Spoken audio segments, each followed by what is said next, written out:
দেখুন এই যে নিশান সানি, এটা আমার গাড়ি একদম ডাউন হয়ে আছে সামনের অংশ। টায়ারটি অ্যালুমিনিয়ামের সাথে চিপকে ফ্লোরের সাথে লেগে আছে। এটা স্পেয়ার টায়ার।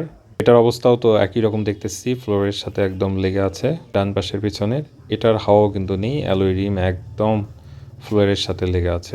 আসলে আমার মনে হয় না এটা রিপেয়ার করার সম্ভব হবে। আসলে এমনভাবে ফেটে গিয়েছে, এটা আসলে মোটেও রিপেয়ার যোগ্য নয়। এই অবস্থায় আপনার ভলকানাইজার সেন্টারে গাড়ি চালিয়ে নিয়ে যাওয়া তো কোনোভাবেই পসিবল না। টায়ারটি খুলে ফেলেছি, টায়ারটি নিয়ে এখন আমি ভলকানাইজারে যাব। চলুন আমরা ভলকানাইজারে যাই। ভিউয়ার, চলে আসলাম একটি ভলকানাইজিং সেন্টারে। কোথাও কোনো পাংচার আছে কি না, যদি পাংচার থাকে তাহলে কিন্তু আপনার বাবল তৈরি হবে। আসসালামু আলাইকুম, আমি রুহুল আমিন। আপনারা দেখছেন BD4Wheels। প্রথম থেকেই যারা আমার এই চ্যানেলকে ফলো করতেছেন তারা জানেন যে আমি নিশান সানি চালাই। এই গাড়িটি নিয়ে আমি মুভ করি। কিছুদিন আগে আমি আমার ফ্যামিলিকে নিয়ে একটি রিসোর্টে বেড়াতে যাই। যাওয়ার প্রথমতেই আপনার একটি জায়গায় আমার গাড়ির টায়ার পাংচার হয়। সো আমি গাড়িটি এক জায়গায় পার্ক করে টায়ারটি রিপ্লেস করি। আমার স্পেয়ার টায়ার ছিল এবং ওখানে একটি ভলকানাইজারে, যেখানে টায়ার আপনার পাংচার রিপেয়ার করে, সেখানে দিয়ে আমি আমার যে গন্তব্য সেখানে যাই। আসার সময় টায়ারটা নিয়ে আবার বগুড়ায় ফিরি। ঠিক বাড়ি পৌঁছাবো 5 মিনিট ডিস্টেন্স। তার আগেই ওখানে রোড কনস্ট্রাকশনের কাজ চলতেছিল, আপনার কংক্রিট দিয়ে। রাস্তার মাঝামাঝি একপাশে রড বের হয়েছিল, অনেক জায়গায় রড বের হয়েছিল। তো ওই জায়গায় একদম এমনভাবে ছিল আমি দেখতে পারিনি। ওখানেই কিন্তু আমার গাড়ির টায়ার সাথে সাথেই কোলাপস করে, ফেটে যায়। টায়ারটি ফেটে যাওয়ার পর যে সমস্যাটা আরও বেশি হয়েছে, আপনার রড এমনভাবে স্টাক হয়েছিল, আটকে ছিল, যে আমি গাড়ি ওখান থেকে মুভ করতে পারতেছিলাম না। একটু বিপদেই পড়ে গিয়েছিলাম। অনেকক্ষণ আটকে থাকার পর আশেপাশের মানুষজন এসে আমাকে হেল্প করে, গাড়িটি ওখান থেকে তুলে দেয়।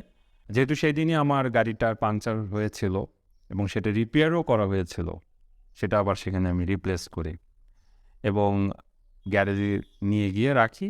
গ্যারেজ থেকে আপনার ফোন দিয়ে বলতেছে সামনের 2 টায়ার তো একদম হাওয়া কমে গেছে। টেনশনে পড়ে গেলাম যে আবার কি হলো। এক্সপায়ার টায়ার যেটা ডান পাশে ছিল সেটা তো ভালো ছিল, এবং বাম পাশে তো যেটা রিপেয়ার করা ছিল সেটা কেন হাওয়া কমে গেল। আমি একটি ঝামেলার মধ্যে পড়ে গেছি। আমি এখনও যাইনি। আপনাদের এখান থেকে আমার গাড়ির কাছে নিয়ে যাব এবং দেখাবো যে কী কন্ডিশন। সো চলুন এই টায়ারগুলোর অবস্থা দেখা যাক। ভিউয়ার, চলে আসলাম গ্যারেজে। ভেতরে গাড়ি আছে, আমি কিন্তু গাড়ি এখন পর্যন্ত দেখিনি, আপনাদের সাথেই দেখব। রিয়াকশানটা কিন্তু একদম জেনুইন, আপনাদের মতো আমারও একই হবে। দেখুন এই যে নিশান সানি, এটা আমার গাড়ি একদম ডাউন হয়ে আছে সামনের অংশ। ভিউয়ার্স, প্রথমে আপনাদের বাম পাশের সামনের টায়ার দেখাবো। দেখুন কোনো রকম হাওয়া অবশিষ্ট নেই। টায়ারটি অ্যালুমিনিয়ামের সাথে চিপকে ফ্লোরের সাথে লেগে আছে। এই টায়ারটি আমি রিপ্লেস করেছিলাম সেই দিন, যখন এইখানকার টায়ারটা রডের মধ্যে ঢুকে ফেটে গিয়েছিল। ডান পাশের সামনের টায়ার, এটা স্পেয়ার টায়ার। গাইবান্ধায় যাওয়ার দিন বাম পাশের ওই টায়ারটা যখন পাংচার হয়েছিল, ওটার রিপ্লেস করে এটা লাগিয়েছিলাম। সো এটার অবস্থাও তো একই রকম দেখতেছি, ফ্লোরের সাথে একদম লেগে আছে, কোনো রকম হাওয়া অবশিষ্ট নেই। এবং পিছনের যে টায়ারটা দেখতে পাচ্ছেন ডান পাশের পিছনের, এটার হাওয়াও কিন্তু নেই, অ্যালুমিনিয়াম একদম ফ্লোরের সাথে লেগে আছে। এটার অবশ্য মাঝে মাঝেই হাওয়া কমে যায়। এই টায়ারটা কিন্তু গাইবান্ধায় যাওয়ার দিন রিপেয়ার করে নিয়ে এসেছিলাম, তো এটার হাওয়া চলে যাওয়াটা কিছুটা অস্বাভাবিক মনে হচ্ছে আমার কাছে। এই টায়ারটা দেখুন, একমাত্র টায়ার যেটা ভালো আছে। আপনাদের আমি এখন ফেটে গিয়েছিল সেটা দেখাই। এটা রিপেয়ারের কথা আপনাদের আমি শুরুতে বলেছিলাম যে এটা দেখাবো ভলকানাইজিং সেন্টারে নিয়ে গিয়ে। আসলে আমার মনে হয় না এটা রিপেয়ার করার সম্ভব হবে। আসলে এমনভাবে ফেটে গিয়েছে, এটা আসলে মোটেও রিপেয়ার যোগ্য নয়। এই টায়ার নিয়ে আমার তেমন কোনো আর আশা নেই, এটা পরিবর্তন করতেই হবে। কিন্তু যে টায়ারগুলো আছে সেগুলো ভলকানাইজিং সেন্টারে নিয়ে গিয়ে আপনার এক এক করে চেক দেব।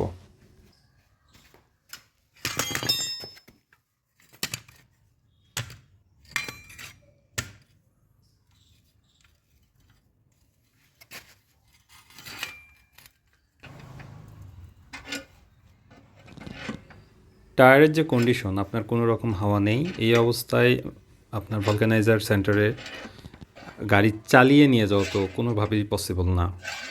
একটা একটা করে টায়ার খুলতে হবে এবং ভলকানাইজারে নিয়ে গিয়ে চেক করাতে হবে। অনেকেই হয়তো ভাবতেছেন আমি নিজে কেন টায়ারগুলো খুলতেছি। দেখেন, আপনি যেই হন না কেন, আপনি যদি একজন কার ড্রাইভার হন, আপনি কার ওনার প্লাস আপনি নিজের গাড়ি যখন চালাচ্ছেন, তখন কিন্তু আপনাকে টায়ার খোলা এবং লাগানো জানতে হবে, তাছাড়া কিন্তু আপনি বিপদে পড়বেন। সো এর কিছু বেসিক রুলস আছে, এই বিষয়গুলো নিয়ে আরেকদিন কথা বলা যাবে। আপাতত আমি এই টায়ারটি খুলে ফেলেছি এবং এই টায়ারটি নিয়ে এখন আমি ভলকানাইজারে যাব। জাস্ট আপনাদের একটু দেখাই, দেখেন টায়ারের নিচের কি অবস্থা, একদম ফ্লোরের সাথে লেগে গিয়েছিল। চলুন আমরা ভলকানাইজারে যাই। ভিউয়ার, চলে আসলাম একটি ভলকানাইজিং সেন্টারে। এর আগেও আমি এখানে এসেছি। এখানে কিন্তু আপনার টায়ারের সব ধরনের কাজ খুব ভালোভাবে করা হয়। এখানকার মালিক উনি হেড টেকনিশিয়ান, সো কাজের কোয়ালিটি যে ভালো হবে এটাই স্বাভাবিক। প্রথমে উনি টায়ারে আপনার ফুল লোডিং এয়ার প্রেশার দিচ্ছে, 50 থেকে 60 PSI এর মধ্যে হবে হয়তো। এরপর উনি টায়ারটা ভালোভাবে চেক করবেন।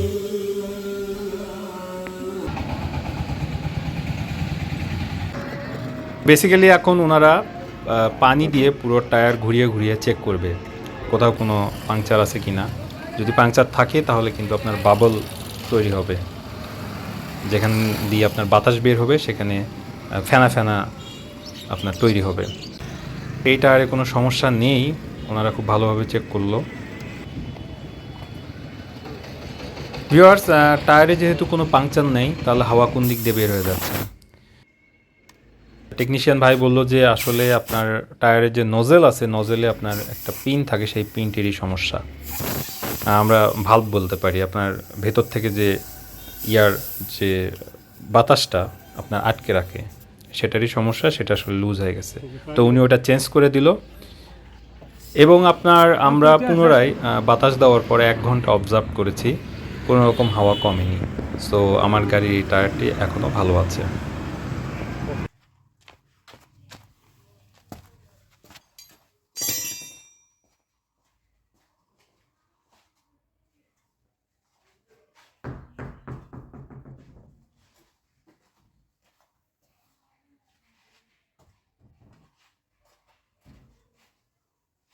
ভিউয়ার্স, এখানে কিছু কথা বলে নেই।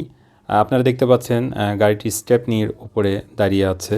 অনেকে এটাকে জাগ বলে অথবা জ্যাক বলে, যে যাই বলুন না কেন, এটি কিন্তু আপনাকে খুব ভালোভাবে গাড়ির যে ধারের অ্যাঙ্গেল আছে, অ্যাঙ্গেলের মধ্যে লাগাতে হবে যেন গাড়িটি স্লিপ করে পড়ে না যায়।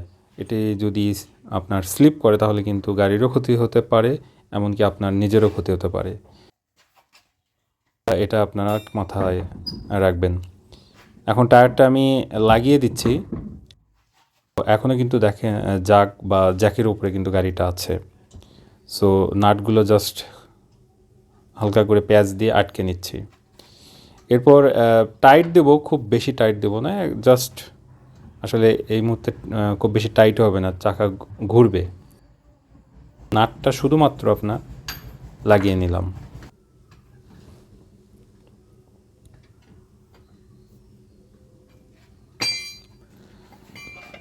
এখন আপনার স্টেপনি লুজ করে স্টেপনিটা বের করে নেব, যার ফলে টায়ারটি একদম ফ্লোরে দাঁড়িয়ে গেল।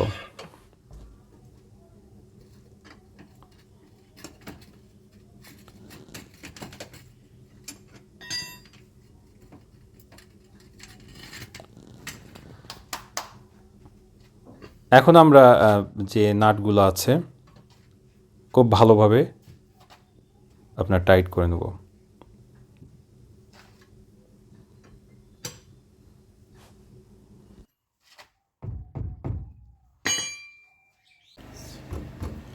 ভিউয়ার্স, টায়ারটি ভালো আছে, শুধুমাত্র নজেলের পিনের সমস্যা ছিল, তাছাড়া বাদবাকি টায়ার ওকে। আর কিছুদিন এই টায়ার চালানো যাবে, তবে খুব বেশি যে টায়ারের কন্ডিশন ভালো এটা বলা যাবে না, আপনার কিছুদিন পরে টায়ারটি চেঞ্জ করতে হবে।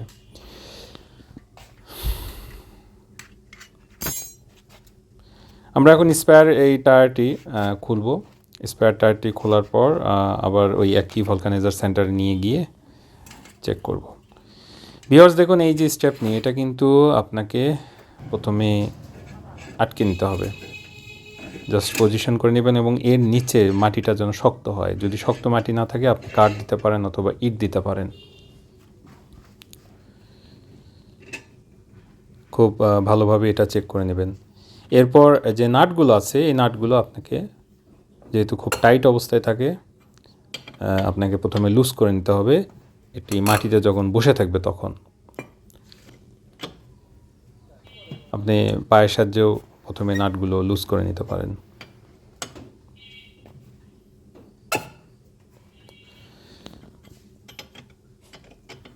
সো মোটামুটি নাটগুলো লুজ হয়ে গেছে।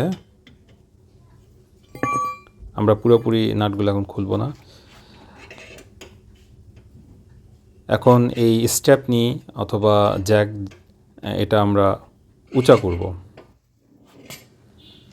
এখন আমরা এই স্টেপনিটা ততটুকুই উঁচা করব যতটুকু উঁচা করলে টায়ারটি খুব ভালোভাবে বের হয়ে আসতে পারে।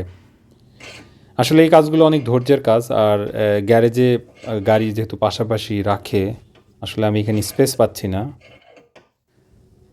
খুলতে খুবই সমস্যা হচ্ছে। তারপরে খুলতেই হবে, কারণ গাড়ি তো আর সাইড করা সম্ভব না। এই অবস্থায় আপনার টায়ার খুলে নিয়ে যেতে হবে আমাকে। ভিউয়ার্স, এখনও যারা এই ভিডিওটা দেখতেছেন তাদেরকে অসংখ্য ধন্যবাদ জানাই, এবং আপনাদেরকে বলতে চাই আমি যে স্টেপনিটা এখানে উঁচা করতেছি এটি আসলে আজকে এই পর্যন্তই রেখে দেব, কারণ প্রায় 2 থেকে আড়াই ঘন্টা সময় পার হয়ে গিয়েছে। আমি যদি এই টায়ারটা এখন খুলি এবং নিয়ে যাই তাহলে আরও 2 ঘন্টার ব্যাপার হয়ে দাঁড়াবে। সো আজকে আমার অন্য কাজ আছে, আমি আগামীকাল অথবা পরশুদিন এসে টায়ার এটা এবং পিছনেরটা দুটোই আপনার চেক করাবো। আপনাদের আবারও ধন্যবাদ জানিয়ে আজকে বিদায় নিচ্ছি। এটা পার্ট 1 ছিল, পার্ট 2 ইমিডিয়েট এর পরপরই দিয়ে দেবো। আশা করি আপনারা পার্ট 2 দেখবেন। সো সবাই ভালো থাকুন, সুস্থ থাকুন, আল্লাহ হাফেজ।